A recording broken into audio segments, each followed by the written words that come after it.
May pupuntahan kami today. Kasha pa?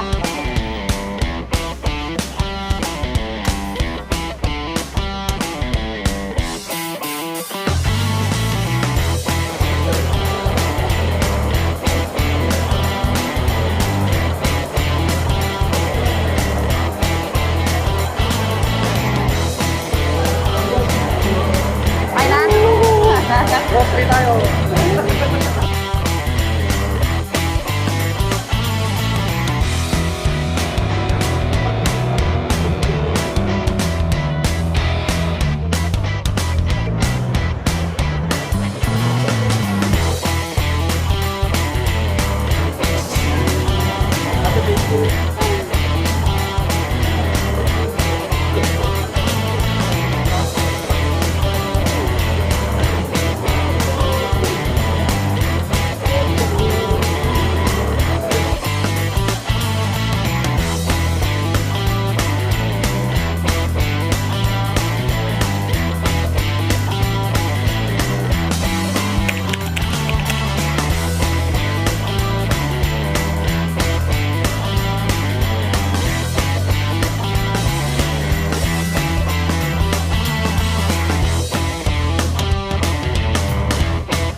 Goes up, we realized that, oh, actually because of the sunlight, the people kind of got washed out, right? So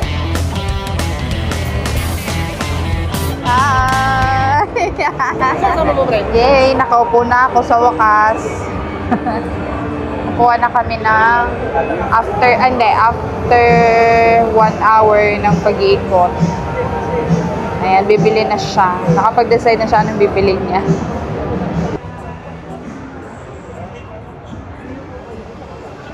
Kuha kami ng sub, guys. Pinapa-arrange lang namin yung payment. Tapos, punta naman kami doon sa kabilang store. Ay, kabilang, ano tawag dyan? Stall ba yan? Okay na. Oh, ganito. Sa Monday. Ayan. Guys, nakakuha na kami ng subwoofer. So, for ano na lang yon, for delivery na lang. Sa Monday kasi walang mag-aasikaso buong weekend. Gawa ng may event kami. So, 1 down. Saan tayo sunod? Ilaw, lumos. Ilaw. Bibili daw siya ng ilaw.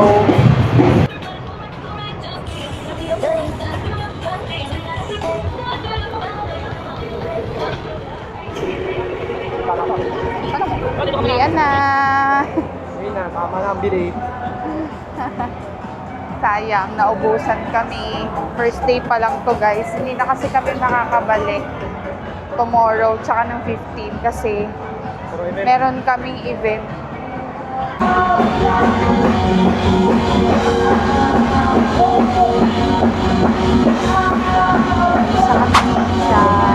Tapos sa kami maglibot, nandito na kami sa parking and nagpapahinga lang kami ng konti. So ayun, wala din masyadong difference sa price. Parang halos same lang din. Yan lang, syempre ikot-ikot. Tiningnan din namin kung ano yung mga pakeme nila doon. Pero first day pa lang naman to. Ayun talaga yung tinarget naming araw kasi nga may event din kami bukas at saka sa isang araw. Kaya ayun, so nakabili na kami ng sub. Tapos yung mini pearl wala, sayang kasi nag-ikot pa kami. Hindi na kami nakabili. Pero okay lang, sa store na lang din kami bibili. Experience din yung pagpunta dito sa World Trade Center sa, anong pangalan nito? Music Manila. Ayan. So ayan, pauwi na kami, guys. Thanks for watching!